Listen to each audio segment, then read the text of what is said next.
Hello, green light. So I thought I'd start doing some Saturday updates, which so if you come back to the green light page, you'll probably see updates every single Saturday. So I wanted to show off what's been going on since I put up the green light page, as I stutter over every single word I try to get out of my mouth. A lot of the things that you probably saw in the older video, which obviously wasn't me because I don't have an accent and I'm not European. Not that there's anything wrong with Europeans, but I wanted to show a lot of the stuff that has changed since then. As you can see, like the old animations, just to give everybody kind of a heads up, this is kind of what they looked like. Ugh, as I get beat on. They were pretty bad. That's kind of what they were before. And they were bad and awful. So now, so I can get over here, they look like this. Or at least they will. As you can see, the up and down aren't animated yet. But they will be, and they will be similar to this. So they're going to be a lot more dynamic. You're going to have a lot more range.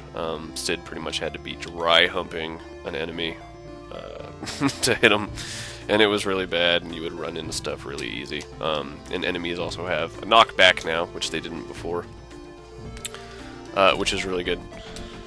Makes it a lot easier to kind of push them back and cluster them. Enemy AI is also a lot better now, so they don't just go run off and dry hump themselves into a corner. As you can also see, there's HP bars now, so when you get within attacking range they appear, and when you move out they disappear. Also, if the video's at all laggy, it's mainly because of whatever video capture software I'm using. Because it runs consistently at 60 frames a second on pretty low-end machines too, so I've been testing it out. Also, his run animations and everything are getting redone. As you can see, like, he used to have this face mask thing covering him. He looks like a robotic Bane, and just wasn't good. So if you look when he attacks this way, it's up over his face now, up on his head. He also has gauntlets instead of a long sleeve blue shirt, which he had before, if you look. But then when you do this, he has gauntlets and a short sleeve shirt. So that's just a couple of the changes.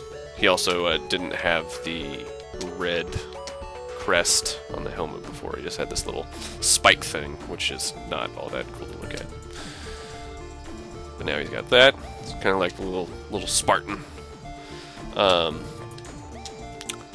So this is basically how the enemies have changed. They used to be really stupid. They would just kind of wander, and you'd find them over here, like against a tree, just sitting here up against it, just doing whatever, up against a wall, doing whatever it felt like.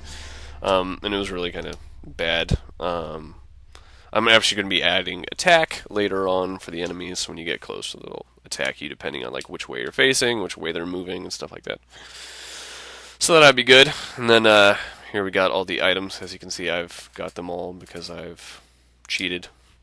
Also, if you look, there's an inventory system now. The ugly orange highlight over the things that you actually have collected will be changing.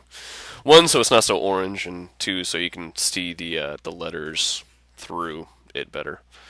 But this is your inventory. It kind of shows you stuff that you've picked up along the way, including your forged items, which you don't have any yet because you haven't made them. Also, you don't have any upgrades, so you can see that on the left-hand side. Everything's just kind of base and blank.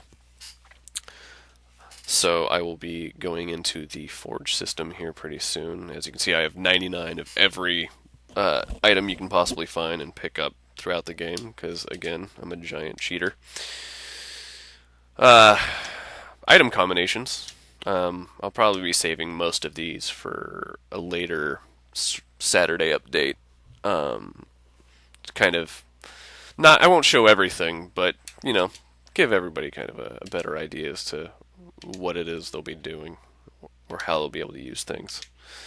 So like you can equip like your bombs and your slingshot, and it's not like the Legend of Zelda where you have to have your sword on one and you can't, you know, equip something else in your sword slot.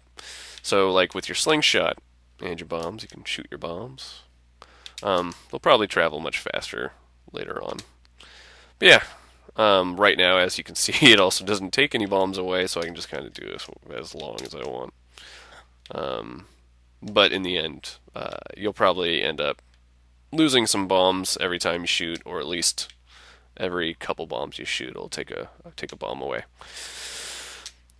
So another of my favorite item combinations is the axe and shield.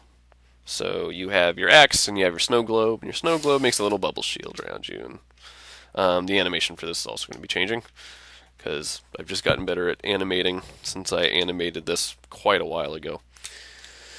And so you have this little thing. It'll take damage for you. You can run into enemies and stuff like that, and it'll take the damage for you until it breaks. It's not a permanent thing. It doesn't make you invulnerable or anything else like that. But if you have the axe and the shield equipped at the same time, and you use both of them together,